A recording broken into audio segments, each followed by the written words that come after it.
Punong-puno ng shade, binuhusan ng mangga sauce na mailaman at nilagyan ng malaking scoop ng ice cream. Sa 33 degree na init sa tainan, sarap kumain ng mango ice pampalamig.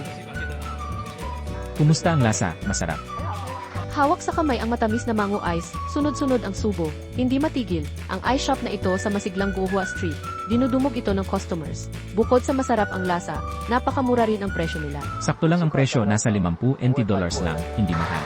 Mura, nakapunta na ako dati doon pero hindi ako nakabili. Itong Erwin Mango Ice, maraming sahog pero 49 NT dollars lang. Nag-viral sa social media. Ang unang layunin ay magbenta. Ice dessert na kayang bilhin ng lahat. Maganda ang naging reaksyon. Karamihan nagsasabing mura at sulit. Bukod sa murang mango ice na ito, may mga tindahan ding kilala sa malalaking serving para talagang sulit at mabusog ang mga customer. Snow ice na may buong puding sa ibabaw, sunod na nilagyan ng maraming hiwa ng mangga. Pagdating sa mesa gusto agad kainin. Wow, may isa na namang plato.